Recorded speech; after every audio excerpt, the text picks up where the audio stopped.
किशनगढ़ से श्रीमती सुशीला पाटनी, इनकी जिज्ञासा है, महाराज श्री जैन धर्म के अनुसार हमको दीपावली कैसे मनाना चाहिए? कृपया महाराज श्री इस विषय में भी आपका मार्गदर्शन चाहते हैं। बहुत बड़ा विस्तार है, लेकिन फिर भी संक्षेप में बता देता हूँ। पहला निर्णय तो ये करें कि दिवाली जो आगे पीछे होती है, कभी कभी घर की दिवाली पहले, मंदिर की दिवाली बाद में, ये जैन दर्शन के अनुसार ठीक नहीं। हमारा तो नक्षत्रों से सुबह भगवान को केवल ज्ञान, शाम को गौतम गणधर की दिवाली होना चाहिए। हमें कोई सिंह लग्न आदि नहीं देखना। हमारा तो एक ही है, गोधूली में दिवाली होना चाहिए। रात्रि होने के पहले, अंधेरा ना हो पाए उसके पहले पहले दिवाली घर की पूजन होना चाहिए। दूसरा, बिल्कुल मार्शल किसी भी हालत में, किसी अपेक्षा से दिवाली अंधेरे में, रात में नहीं होना चाहिए। घर की दिवाली, दिवाली पर फटाके नहीं होना चाहिए। महान अशुभ अमंगल, ज्योतिष शास्त्रों के अनुसार किसी मांगलिक दिन बारूद का दर्शन करना भी अमंगलिक है। बारूद दिख जाना अमंगलिक है। बारूद की गंध अमंगलिक है। बारूद सामने आ जाना अमंगलिक है। ज्योतिष शास्त्र के अनुसार बता रहा हूँ। कोई भी विस्फोटक सामग्री अमंगलिक होती है, चाहे वो फुलझड़ी क्यों ना हो, उसमें बारूद है। फटाके तो ये अमंगलिक हैं। साल भर तुम्हारा मंगल नहीं हो रहा है, अमंगल हो रहा है। कई लोग महाराज फुलझड़ी तो जला दो, जलाइए फुलझड़ी, लेकिन अमंगल है। आप बच्चे के लिए अमंगल कर रहे हैं, अशुभ कर रहे हैं। एक फटाके कदापि नहीं फूटना चाहिए। बाजे बजवाओ, नगाड़े बजाओ, घंटे बजाओ, झालर बजाओ, ढोल तमाड़े बजाओ, कोई बाधा नहीं है, लेकिन फटाका नहीं। फटाका अशुभ है, अमंगल है, तो फटाके का प्रयोग नहीं करना। दूसरा, दिवाली कैसे मनाना? घर में सब लोग, पूरे लोग, जैसे मंदिर में अपन पूजन करते हैं, सब लोग नहा धोकर के शुद्ध वस्त्र पहने, धोती दुपट्टा पहने, भगवान महावीर स्वामी और गौतम गणधर की तस्वीर सामने हो। बस दो ही तस्वीरें होना चाहिए, गौतम गणधर और महावीर स्वामी। तस्वीरें मिल जाती हैं सिंबॉलिक रूप से, तस्वीर रख लो प्रतीक के रूप में, उसकी पूजा नहीं करवा रहा हूँ। एक जिनवाणी शास्त्र रख लीजिए, और जिनवाणी रख करके और अष्ट द्रव्य से पूजा करो। सब लोग वैसे ही थाली लगाएं। 10 जोड़े हैं तो 10 थाली लगाओ, 10 जोड़े बैठो, जैसे विधान में बैठते हैं। बढ़िया चौकी वौकी लगा के बैठो और बढ़िया ठाठ से भगवान की पूजा करो अष्ट द्रव्य से। महावीर अष्टक पढ़ो, जो भी तुम्हें जितना पढ़ना है, और उसके बाद विसर्जन करके दीपकों के पास में अपना एक 16 दीपक रखो। 16 दीपकों के ऊपर यदि हो सके तो पेंट से पेंटिंग करके 16 भावनाओं के नाम लिख दो उस दीपक के ऊपर। 64 बातियाँ रखो, जो 64 रिद्धियों का प्रतीक है।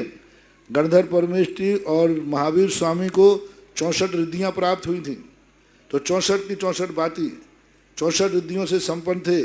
16 कारण के दीपक, 64 रिद्धियों की वो ज्योति, ऐसा उनको जला करके और उनके सामने पूजा पाठ कीजिए।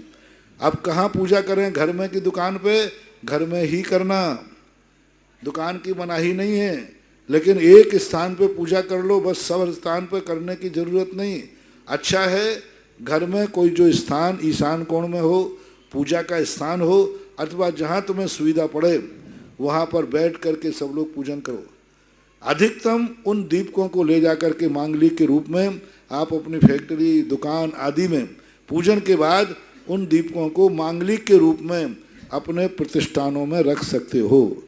दिवाली के जो पूजन आपने की है उसके थोड़े से पुष्प बचा लिए, शेषाक्षत, उन शेषाक्षतों को ले जा करके आप अपने प्रतिष्ठानों पर डाल दीजिए। शेषाक्षत पूज्यवर जिनसेन स्वामी महापुराण के अंदर जब चक्ररत्न की उन्होंने स्वीकार किया तो पुष्पों का क्षेपण करके उसका मांगलिक किया। तो पुष्प ले जाइए बस, इससे ज़्यादा नहीं। रिश्तेदारों के मांगलिक करना है तो आप अपना एक दीपक उठा करके उनके दरवाजे रखाइए, उनको दे रखिए, जिससे मेरे रिश्तेदार का भी मांगलिक हो, संभव हो। तो ये संक्षेप से दिवाली की है। बही खाता वगैरह पूजन, तिजोरी पूजन नहीं, इसके एक ही हैं, 2 कारण बस। एक मांगलिक करना है तो मैंने कहा तिजोरी के ऊपर भी पुष्प डाल दीजिए, बही खाते हुए पुष्प रख दीजिए, और अधिकतम आपको करना है तो जो केसर आपके पास थी उस केसर से वही खाते पर श्री, स्वस्तिक आदि कोई शुभ संकेत लिख दीजिए। ये शुभ संकेत है मात्र, एक मांगलिक करने का तरीका है। बस श्री लक्ष्मी जी सदा सहाय करें ये सब नहीं लिखना। हाँ, आप श्री लिख दीजिए। श्री सबसे बड़ा मांगलिक ग्रस्तों के लिए शुभ चीज है, दोनों श्री देने वाला है। ऐसे एक घर की पूजन करना है। यदि पूरे घर वाले नहीं बैठ सकें किसी कारणवश, तो घर का जो मुखिया हो वो कम से कम धोती दुपट्टा पहन के बैठे। मुखिया यदि अस्वस्थ हो तो वो अपने प्रतिनिधि के रूप में घर के किसी दशरथ को नहा के धुला करके पूजा में बैठा ले, सब पूजा पढ़ें और वो वहाँ अर्घ चढ़ावे। उस स्थान पर खाना पीना नहीं करना। कोई नारियल वगैरह फोड़कर खाना पीना है तो पूजा के बाद बाहर जाके खाइए, उस स्थान पर नहीं। उन दीपकों में जब तक घी है सुरक्षित करके जीव न गिरें। बीच का एक मध्य दीपक हो सके तो जला के रखे रहो, वो जलता रहे, रात भर जलता रहे। निर्माण स्थल के ऊपर उल्लेख आता है जहाँ भगवान का मोक्ष होता है वहाँ एक दीप का प्रज्वलन करते हैं देवता आकर के और उस स्थान को। तो एक जो दर्शन विशुद्धि वाला या कोई बड़ा दीपक है उसको किसी जाली आदि से ढांक दीजिए, रात भर जलता रहे। लेकिन दीपक रात भर जले तो उसके साथ में परिवार के सभी लोग अथवा कोई एक व्यक्ति रात भर वहाँ बैठा जागरण करे, माला फेरे,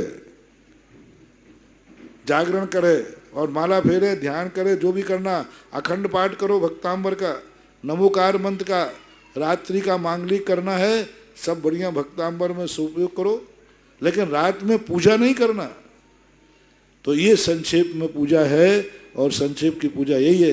बाकी के लिए एक किताब सबसे पहले बहुत मिथ्यात था, तो शायद 1998 की किसी की सन मुझे याद नहीं है, जब मैंने देखा कि आप लोग तो पूजा ही भूलते जा रहे, सारे हमारे सम्यक व्यवहार मिथ्या होते जा रहे।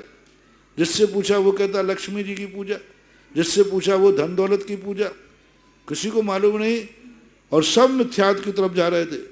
किसी के यहाँ कोई कैलेंडर रखा, किसी के यहाँ कोई कैलेंडर रखा, महावीर स्वामी का कैलेंडर ही नहीं है। तब फिर जाकर के एक पूजन विधि पूरी की पूरी दीपावली पूजन विधि कैसे होना चाहिए इसको निकाला था, सब शिवरार्थियों को दिया था जिन पूजा में छपा हुआ है। जो शिविर में पूजा के लिए किताब छपती है, एक जिन पूजा है किताब भी है। अच्छा किताब आ गई जी, जिन पूजा है तो उसमें छपा। और अभी एक किताब आर के बारवल वालों ने सबको छपवाई है, बहुत अच्छी। उसमें सारी विधि जो मैंने अभी बताई उसमें विस्तार से लिखी हुई है। आपको क्या करना, 64 रिद्धियों के अर्घ चढ़ाओ। क्या अर्घ है 64 रिद्धियों के? कहाँ दुनिया में भटकते हो? इतनी शक्तियां हैं, इतनी शक्तियां जैन दर्शन में हैं। इन शक्तियों पर विश्वास तो करो और विश्वास के साथ श्रद्धा करो और बड़े श्रद्धा के साथ इनके फेरो। 64 रिद्धियों में एक से एक रिद्धियां हैं।